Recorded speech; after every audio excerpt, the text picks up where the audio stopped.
नमस्कार शेतकरी मित्र, मी Shyamkant Mahajan, C bio aesthetic private limited, Hyderabad. आज आपण श्री गोकुळ बहुजनजा, गाव पिंपरी, तालुका फुलंब्री, जिल्हा छत्रपती संभाजीनगर यांचा जवळपास 600 झाडांचा आंब्या बहाराची तयारी करत असताना आता वसंत बहारामध्ये आपण या बागेची छाटणी घेतोय।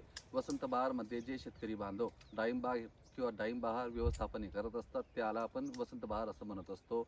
मागील 4-5 दिवसापासून आपण या 600 झाडांची छाटणी करत असताना डाळिंब उत्पादकांनी छाटणी करताना कोणकोणत्या गोष्टींची काळजी घ्यावी त्याबद्दलचा हा संक्षिप्त व्हिडिओ असेल। ज्यावेळी आपण छाटणी ही करत असतो तर आपल्याला हे जे काड्या आहेत, आपल्या जी माल देणारी जी काडी आहे याच्यामध्ये गुच्छा नको तयार व्हायला। जी माल देणारी काडी आहे ती सुटसुटीत असायला हवी, नंबर 2।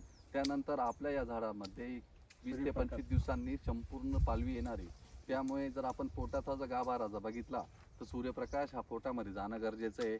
बऱ्याचशा ठिकाणी काय होतं की ज्या ठिकाणी 2 झाडांमधलं अंतर हे कमी असतं त्या ठिकाणी सूर्यप्रकाशामध्ये पोचत नाही। हवा आणि सूर्यप्रकाश हे दोन आपल्याला नैसर्गिकरित्या मिळणारे 2 घटक आहेत आणि या घटकांचा फायदा आपल्याला 90% घेणे असतो।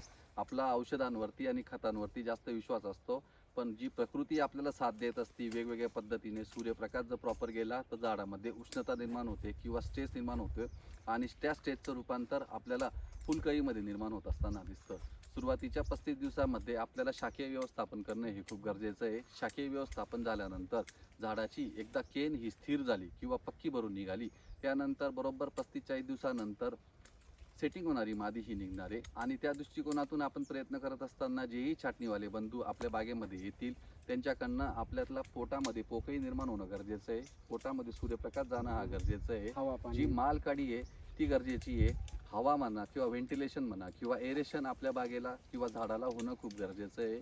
त्या दृष्टिकोनातून आपण छाटणी ही घ्यावी। त्या व्यतिरिक्त बेसल डोसमधून आपण श्री बायोकडनं इंडिरूट्स प्रति झाड 100 ग्रॅम, त्या व्यतिरिक्त प्रोमयुक्त खत जे आपण 1 किलो प्रति झाड हे देत असतो। प्रोमयुक्त खतांचा फायदा आपल्याला फॉस्फरस अपटेकमध्ये हा मिळत असतो। सुरुवातीच्या काळामध्ये पाणी व्यवस्थापन करणं हे खूप गरजेचं आहे। ज्या ठिकाणी शेतकरी बांधवांच्या जमिनी या पूर्ण ब्लॅक कॉटन आहे किंवा काळ्या आहेत अशा ठिकाणी आपण 10 दिवस, 12 दिवस, 15 दिवसाचा गॅप द्यावा। ज्या ठिकाणी मध्यम हलक्या जमिनी आहे त्या ठिकाणी आपण 5 दिवस, 7 दिवस, 8 दिवसाचा गॅप द्यावा। ज्या ठिकाणी जमीन खूप मुरमाड आहे, हलक्या आहेत अशा ठिकाणी आपण 2 दिवस, 3 दिवस, 4 दिवसाचा अंतर पाण्याचं अंतरामध्ये असायला हवं। सुरुवातीच्या काळामध्ये आपण हे पण लक्षात घेणं गरजेचं आहे की आपली ऑनलाईन आहे का इनलाईन आहे। आपण इनलाईनच्या माध्यमातून झाडाला जास्त पाणी दिल्यामुळे आपलं झाड हे शाखीय रूप हे पकडून घेत असतं। एकदा झाडाने तुमचं शाखीय रूप जर पकडलं तर आपल्याला लैंगिक व्यवस्था म्हणा किंवा लैंगिक अवस्था निर्माण करणं ही खूप अवघड जात असतं। त्यामुळे सुरुवातीच्या काळामध्ये पाणी व्यवस्थापन हे गरजेचं आहे। ज्या शेतकरी बांधवांचे खतांचे डोसेस हे पेंडिंग आहेत त्या ठिकाणी आपण खतांचं नियोजन हे करावं। त्या व्यतिरिक्त आपण आता हे खोड जे बघतात हे 1 मिनिट खोड दाखवा। ज्या ठिकाणी आपण हे खोड बघतोय त्या ठिकाणी बघितलं तर पूर्ण कॉम्पॅक्टनेस आलेला आहे। त्या ठिकाणी आता 3 ते 4 महिने आपल्याकडे चालू वर्षी मोठ्या प्रमाणात पाऊस झाल्यामुळे जमिनीला ओलावा असल्यामुळे ज्या ठिकाणी खोड सातत्यपूर्ण ओलं होतं त्या ठिकाणी कॉलर रॉट नावाचा जो डिसीज हा तयार झालेला आहे त्याच्या माध्यमातूनच तेल्या, प्लेग आणि मर या तिन्ही गोष्टींची सुरुवात होत असते।